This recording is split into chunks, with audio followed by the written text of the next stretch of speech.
Bueno, continuando con nuestros módulos de soporte vital en trauma para profesionales de la salud, vamos a entrar en el módulo 5, que es el trauma abdomen.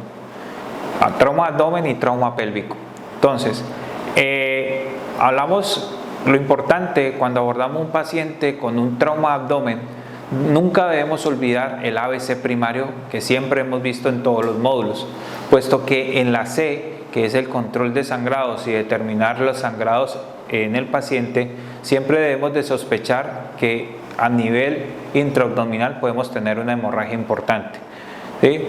Es por eso que es muy importante, porque la cavidad abdominal puede albergar mucha cantidad de sangre que pueda descompensar el paciente, y de esta manera nos puede llevar a descompensación directa del paciente y pacientes que empiezan a hacer irritación peritoneal.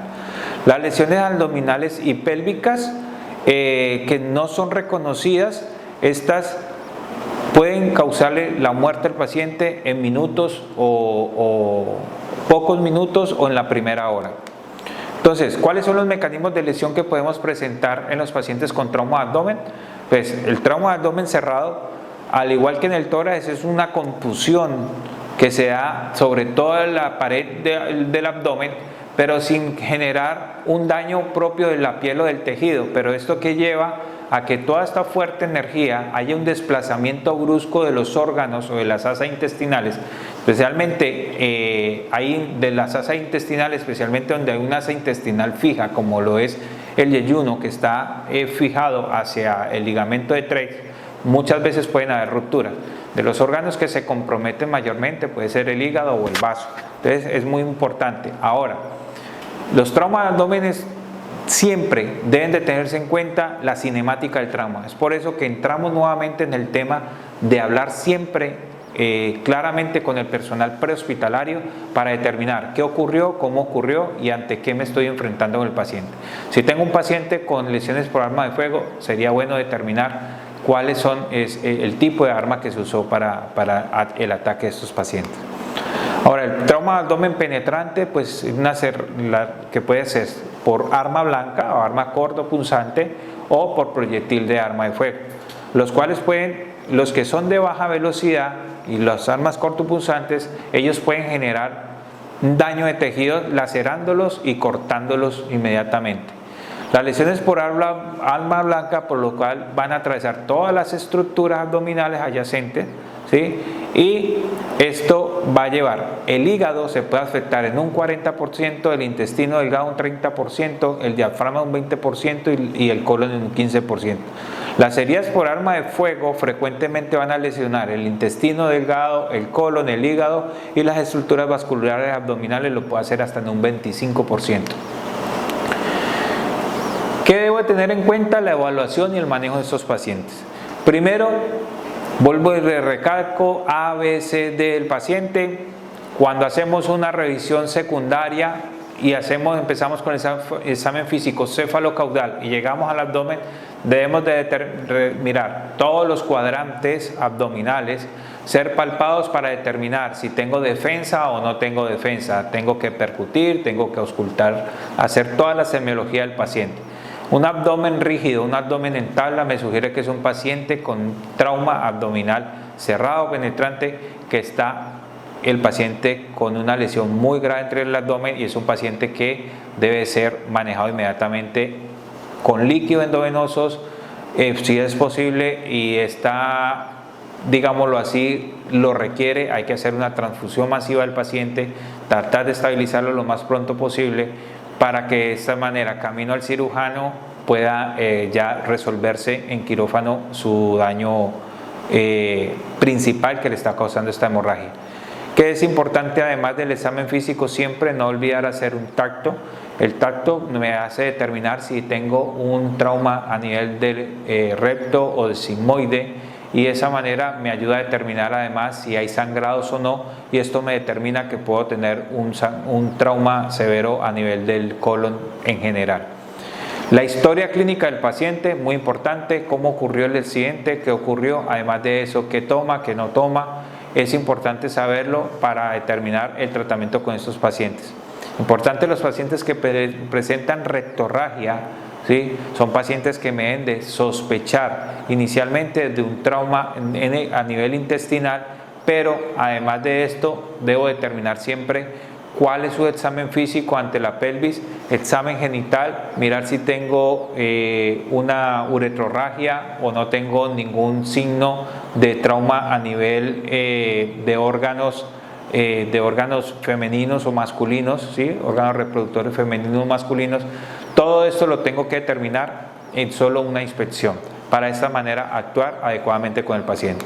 Es importante saber que los pacientes con trauma, especialmente el trauma de abdomen, requieren siempre colocación una sonda nasogástrica para descomprimir toda el asa intestinal, y además de esto me determina y me ayuda a mirar como testigo si presento o no un sangrado intestinal. La sonda vesical se determina y se debe colocar para determinar, uno, si hay presencia de hematuria, me sugiere que hay un daño a nivel renal o de parte de vía urinaria, vejiga o uretra. Ahora, si yo tengo una uretrorragia, no está determinado colocar de manera inmediata una sonda vesical, y debe ser el servicio de urología que determine si esta se coloca o no. Además de eso, la sonda vesical posterior a esto, la reanimación con trauma, la diuresis nos hace determinar qué tan profundo está el paciente y cómo va nuestra reanimación con el paciente de acuerdo a la diuresis que esté presentando, y nos ayuda a mirar el estado de choque que puede estar presentando el paciente.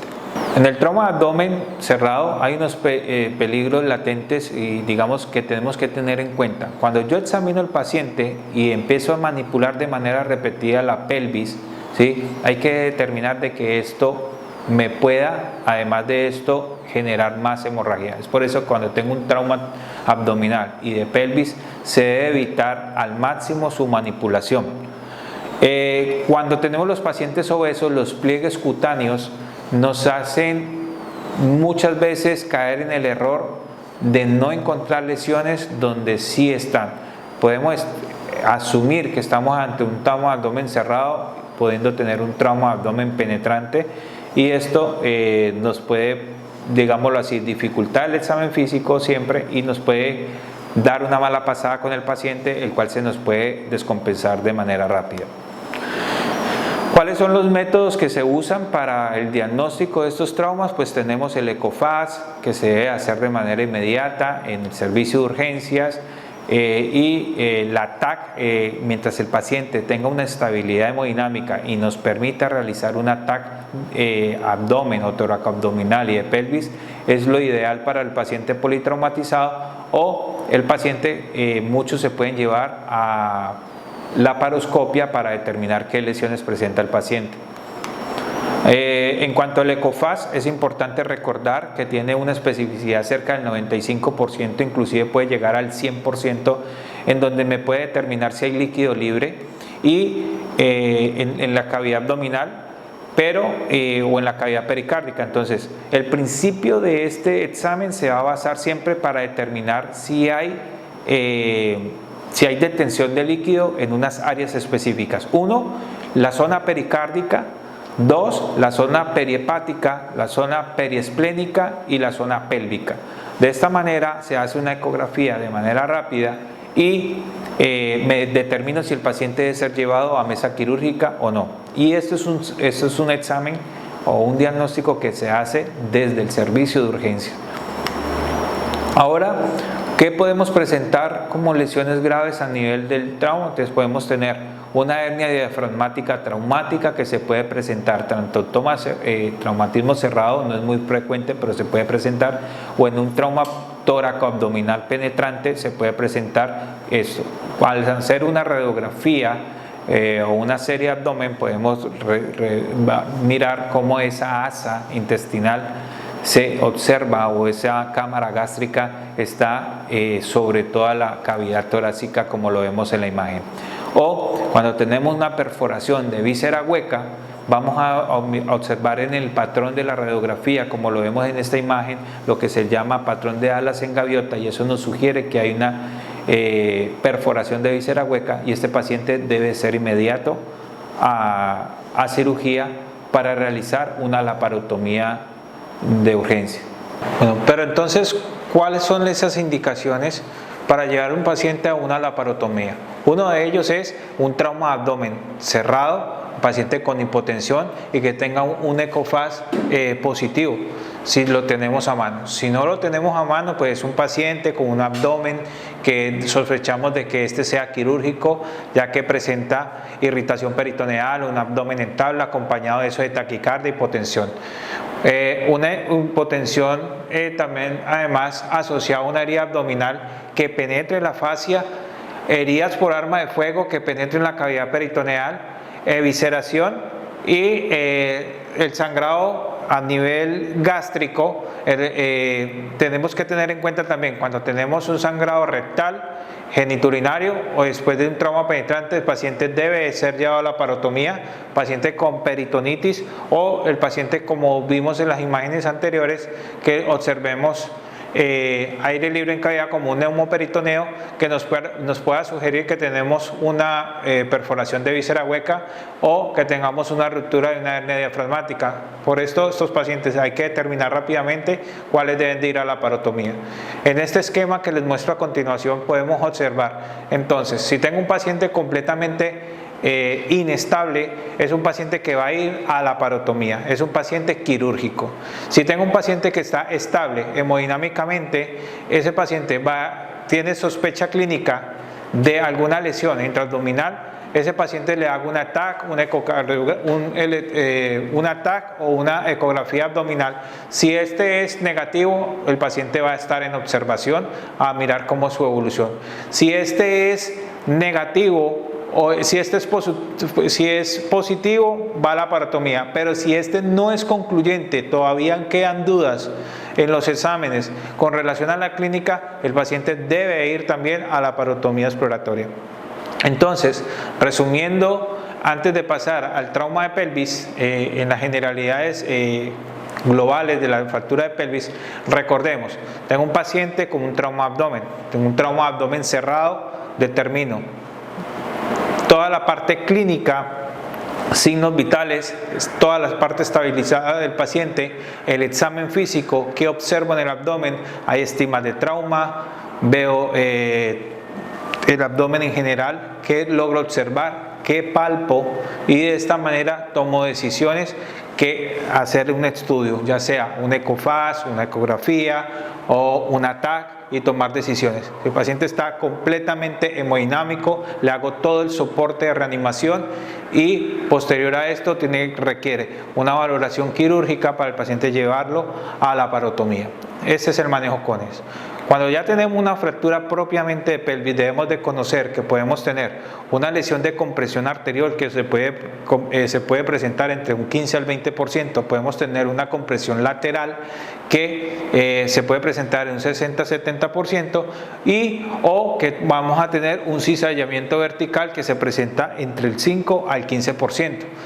¿Qué debemos hacer con estos pacientes? Pues tenemos que determinar cuáles son esos peligros latentes con estos pacientes. Uno de ellos es la demora en el tratamiento de la hemorragia. Es por eso que el control temprano de la hemorragia se hace aplicando una adecuada movilización del paciente. Si no tenemos un inmovilizador especial para estos casos, pues simplemente sirve colocar una manta y de esta manera amarrar los dos extremos de la pelvis, y esto hace que ella se estabilice y nos pueda ayudar a controlar el sangrado.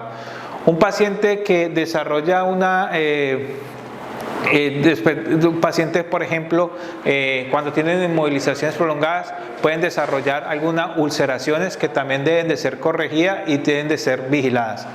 Y cuando tengo una hipotensión del paciente inexplicable, debo revalorar qué está pasando con este paciente, ¿sí? Y debo de mirar si estoy mal, controlando mal el ajuste de mi nebulizador, tengo que ajustar los líquidos o tengo que determinar si este paciente va a requerir infusión de hemoderivados o ya debo estar pensando en una consulta quirúrgica.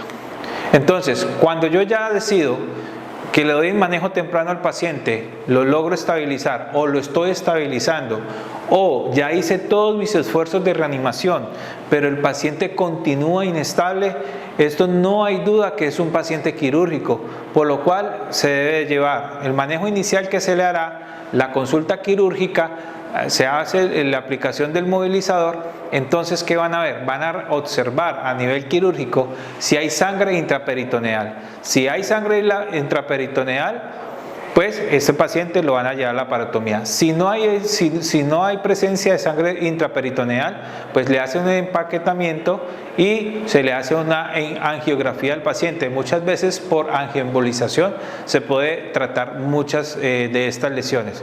Y ya después se le hace unos dispositivos fijos y el control de la hemorragia al paciente.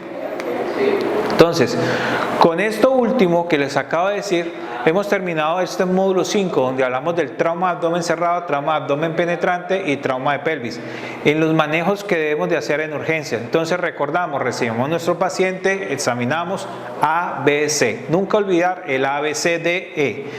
Hacemos valoración primaria, valoración secundaria, determinamos signos clínicos que nos hagan sospechar de un trauma. Si es cerrado, nos toca hacer más estudios y determinar qué está pasando. Y de igual manera, si es penetrante y no es clara nuestro concepto médico, pues nos apoyamos en las ayudas diagnósticas y ahí tomamos decisión. Lo que es más importante es que el paciente está clínicamente enfermo, debo hacer una reanimación temprana. No, y si no me da tiempo de tomar ningún examen, pruebas de imagen, es un paciente que debe ser consultado inmediatamente al servicio de cirugía para que el paciente sea llevado de manera inmediata a la laparotomía exploratoria, en donde ya se encuentra la causa de su descompensación y de ahí es corregida.